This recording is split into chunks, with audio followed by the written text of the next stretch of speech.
adu domba. Ada Agus Mariono dan dia bergerak bersama Imaduddin dan Mogi. Akhirnya dia digerakkan, ini gerombolan Pak agentnya. Jadi mereka inilah digerakkan untuk adu domba sesama umat Islam. Jadi kiai dibenturkan dengan habaib, ormas Islam dibenturkan. Ini agent Pak, untuk adu domba, tujuannya melemahkan umat Islam. Akhirnya, kedok busuk yang dilakukan oleh kelompok para perusak nasab Sadah Ba'ali terbongkar sudah. Salah satu ulama membeberkan bahwasannya orang-orang yang bergerak di balik nama ulama pribumi, di balik nama Kiai Nusantara, mereka melancarkan aksinya untuk memfitnah para habaib. Tujuannya ingin mengalihkan perhatian umat daripada isu-isu yang besar, seperti halnya korupsi dan sebagainya. Ulama tersebut membeberkan bahwasannya di dalam gerakan kelompok para perusak nasab Sadah Ba'ali ini terdapat orang-orang yang membackingi di dalamnya. Ulama tersebut menyebutkan banyak warga negara asing ataupun dalam hal ini orang-orang Cina yang menjadi backingan daripada pergerakan kelompok para perusak nasab Sadah Ba'ali. Lantas bagaimana selengkapnya terkait pergerakan daripada si Imaduddin dan para gerombolan perusak nasab Sadah Ba'ali tersebut? Mari kita simak bersama-sama. Dan saya himbau untuk jangan skip video ini agar kalian semua bisa menyerap daripada informasi ataupun hal-hal yang dibongkar oleh salah satu ulama tersebut. Mari kita saksikan bersama-sama videonya.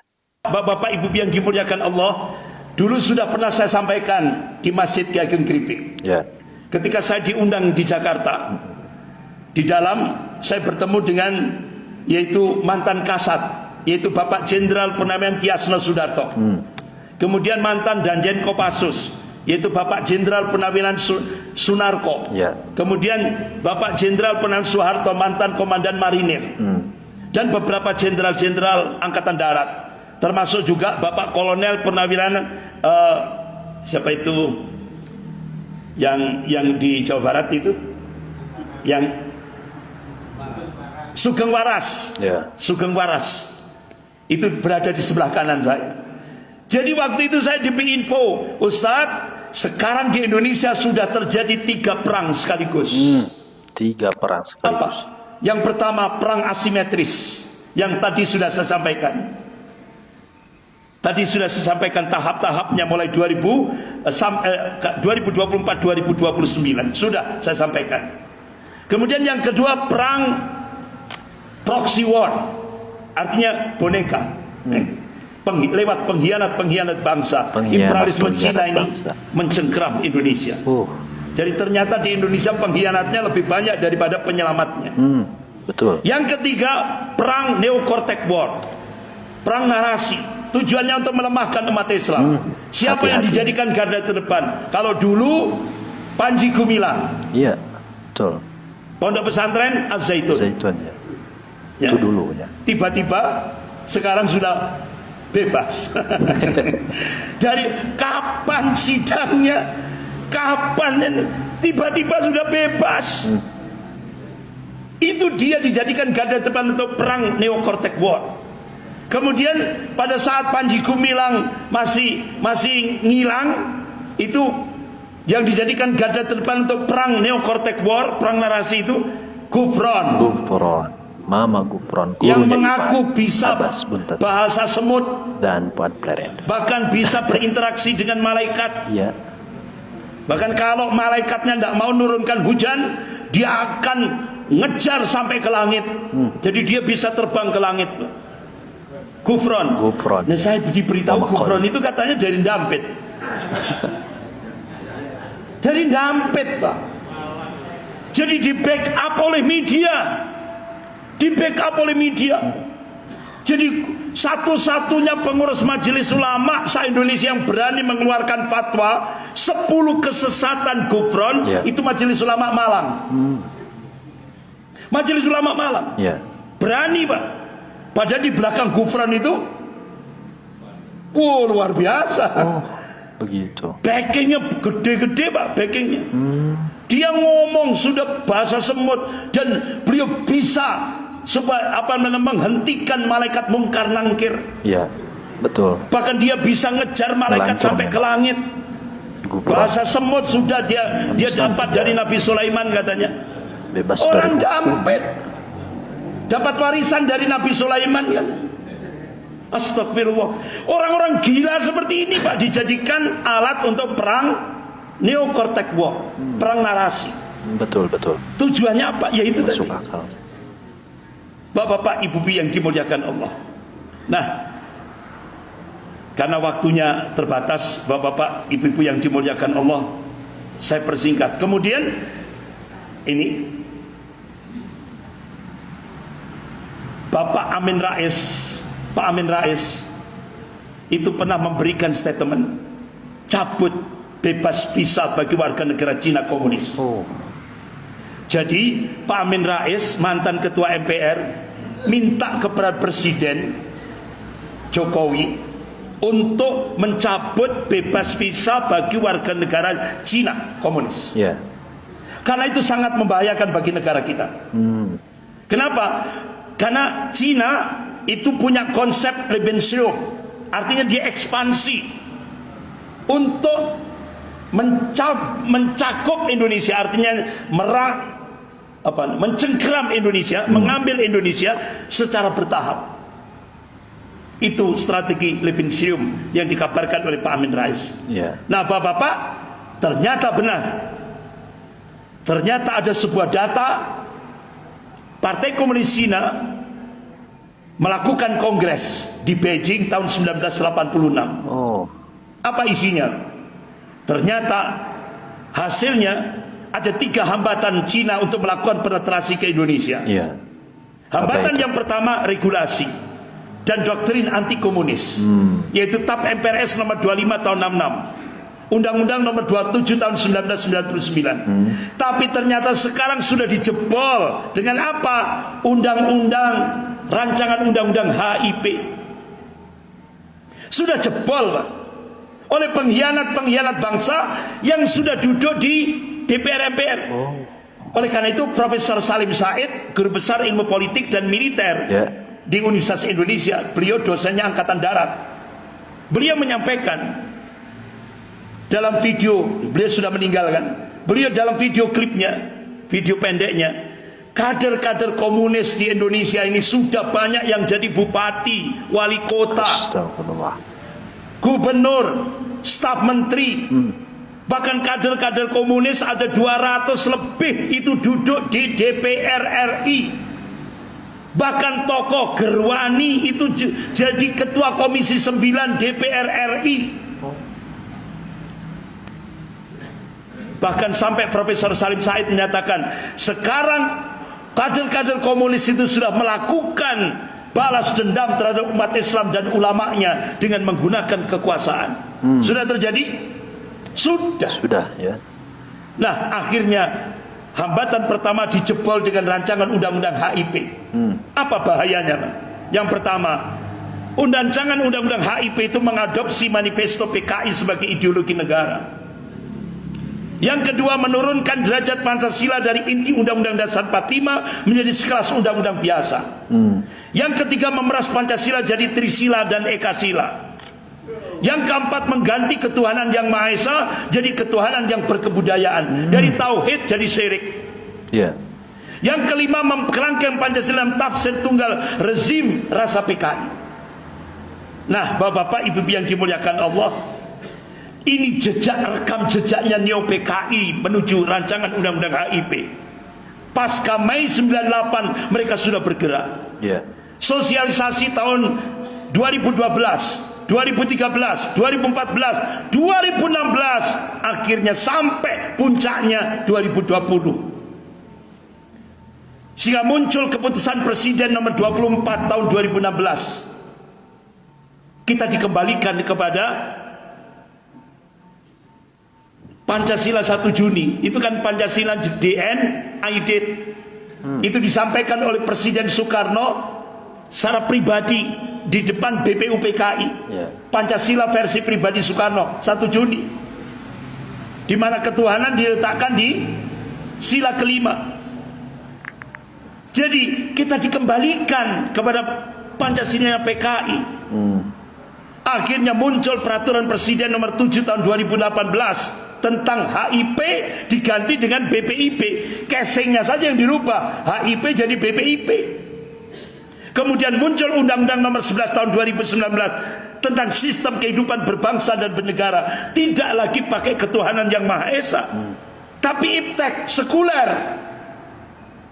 Akhirnya puncaknya sekarang segala sumber hukum di Indonesia bukan lagi Pancasila, tapi presiden. Selesai sudah Pak, wassalam. Sehingga banyak yang tanya, kenapa DPR? Kenapa yudikatif? Legislatif, yudikatif kok mandul? Iya, karena sekarang sudah berubah. Segala sumber hukum. Nah, ini pernah tidak ditayangkan di koran? Pernah tidak diinfokan di koran? Di media? Tidak pernah. Ini dirahasiakan. Sehingga legislatif mandul, yudikatif mandul. Sehingga Mahkamah Konstitusi berubah jadi Mahkamah Kakak. Mahkamah Agung berubah jadi Mahkamah Adik. Sudah. Kerusakan tatanan hidup berbangsa dan bernegara. Bahkan pintu kedaulatan Indonesia dijebol dengan proyek Mikarta dan reklamasi. Hanyalah Pak Anies Baswedan.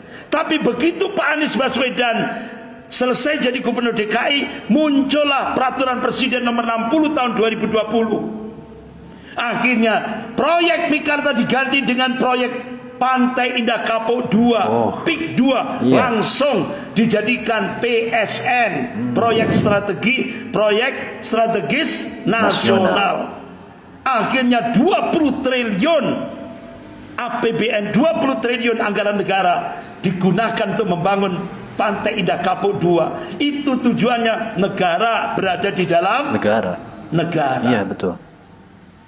Muncul keputusan Presiden nomor 17 tahun 2022. Akhirnya pemerintah minta maaf pada PKI.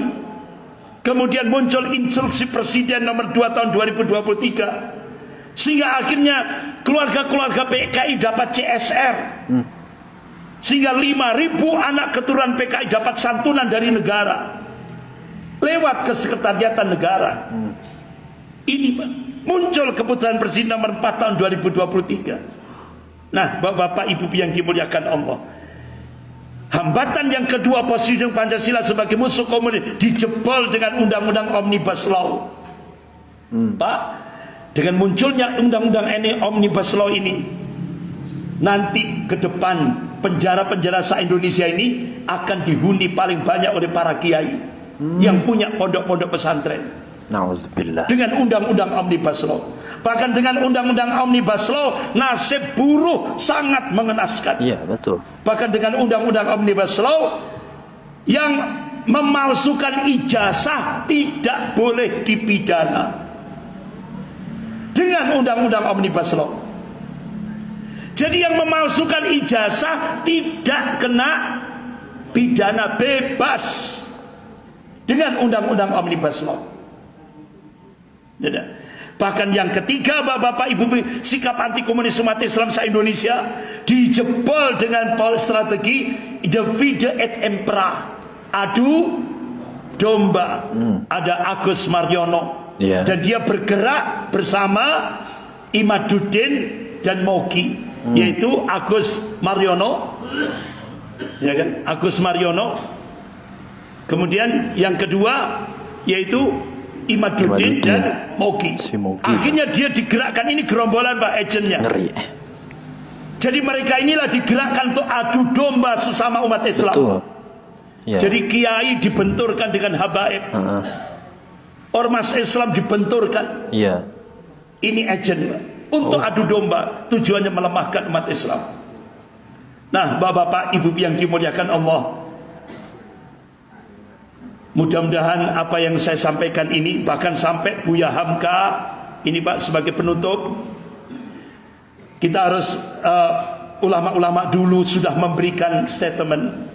Buya Hamka, beliau memberikan penegasan keturunan Rasulullah SAW yang terbanyak itu berasal dari Hadramaut, Yaman. Semuanya adalah keturunan dari Alwi bin Ubaidillah bin Ahmad bin Isa Al-Muhajir. Kata Buya Hamka, Allah mayarham, Ahmad bin Isa inilah yang berpindah dari Basrah ke Hadramaut. Mereka selain dipanggilkan Tuan Sayyid, ada nama panggilannya Sayyid, mereka juga dipanggil Habib, itu di Jakarta, dipanggilkan Wan, ada juga dipanggilkan Wan, itu di Jakarta. Di Sarawak atau di Sabah disebut Tuanku. Kalau di Pariaman Sumatera Barat itu disebut Sidi. Gitu. Jadi ini penegasan Buya Hamka, dan ini saya ambil dari majalah Panji Masyarakat nomor 169 tanggal 15 Februari 1975. Ini datanya statement Buya Hamka. Nah, oleh karena itu sekarang Pak, kita diadu domba oleh gengnya ini tadi. Jadi kita harus fokus, Pak. Bahaya imperialisme Cina ini. Sehingga akhirnya coba kita lihat korupsi hilang semua dengan ini tadi, apalagi dengan para munafik ini tadi, ya kan, hilang, beritanya hilang, sudah tertutup. Jadi korupsinya hilang semuanya, bahkan sampai Bapak kejahatan semuanya itu sudah dihilangkan. Pusat Data Nasional PDN, Pusat Data Nasional itu dia ditanya, Menkominfo ditanya, ini data penting negara kok nggak di backup? Ternyata apa tujuannya, Pak? Dia pinjam hacker untuk menghapus kejahatan selama ini 10 tahun. Kejahatan itu dihapus supaya nanti selesai turun aman. Makanya kita disuruh ikra, baca realitas kehidupan ini. Bapak-bapak, Ibu yang dimuliakan Allah, insya Allah lanjut bulan depan. Jadi belum ada solusi ini, ya kan? Lanjut bulan depan, insya Allah kita lanjutkan bulan depan. Gerakan dakwah wal jihad ini harus kita gerakkan untuk menyelamatkan negara kesatuan Republik Indonesia ini. Sekian, kita akhiri dengan doa kafarat majelis. Subhanakallahumma wa bihamdika, asyhadu an la ilaha illa anta, astaghfiruka wa atubu ilaik. Wabillahi taufiq wal hidayah. Wassalamualaikum warahmatullahi wabarakatuh. Waalaikumsalam warahmatullahi taala wabarakatuh. Baik sahabat-sahabat Ngafah Official, telah kita dengarkan bersama bagaimana tadi salah satu ulama yang bernama Ustadz Andri Kurniawan. Beliau dengan gamblang membongkar daripada strategi-strategi orang-orang yang menginginkan umat muslim ini dialihkan perhatiannya terhadap polemik-polemik yang ada pada saat ini. Seperti contohnya polemik yang dibuat oleh si Imaduddin, gerombolan para perusak nasab Sadah Ba'ali, pembenci para habaib dzurriyyahnya baginda Nabi besar Muhammad Shallallahu Alaihi Wasallam. Ternyata di belakang itu semua ada dalangnya, dan pastinya banyak backingan orang-orang yang membackingi daripada pergerakan Imaduddin dan orang-orang yang membenci para habaib dzurriyyahnya baginda Nabi besar Muhammad Shallallahu Alaihi Wasallam. Seperti pada kasus yang kemarin-kemarin telah kita ketahui bersama, ada salah seorang daripada gerombolan para perusak nasab Sadah Ba'ali, yaitu si Fuad Pleret atau Fuad Botak, yang mana dalam permasalahannya si Fuad Pleret dengan jelas menghina salah satu tokoh pahlawan pendidikan, yaitu guru tua, dengan menyebutkan bahwasanya guru tua ini merupakan tokoh pengkhianat bangsa, dan dia juga menyebutkan bahwasannya guru tua sebagai dan menyamakan guru tua dengan hewan bernama monyet. Tetapi sangat amat disayangkan pihak-pihak yang berwenang untuk mengadili daripada si Fuad Pleret hingga saat ini mereka malah bungkam. Ini jelas bahwasannya artinya si Fuad Pleret ini dilindungi orang-orang yang tengah memiliki kepentingan di dalam isu polemik batalnya nasab Sadah Ba'ali ini. Maka di dalam adanya isu polemik batalnya nasab Sadah Ba'ali ini, dengan adanya perdebatan terkait batalnya nasab Sadah Ba'ali ini, kita harus lebih waspada menyikapi adanya isu polemik batalnya nasab Sadah Ba'ali ini. Sejatinya kelompok mereka itu tidak murni bergerak untuk membatalkan nasab Sadah Ba'ali. Mereka dibackingi oleh orang-orang yang memiliki kepentingan dan memiliki tujuan lain daripada isu polemik batalnya nasab Syahdah Ba'alawi ini. Mudah-mudahan kita terselamatkan dan dibersamakan dengan orang-orang yang alim, dengan orang-orang yang soleh dan juga para habaib dzurriyyahnya baginda Nabi Muhammad sallallahu alaihi wasallam. Wallahu muwaffiq ila aqwamit thoriq. Assalamualaikum warahmatullahi wabarakatuh.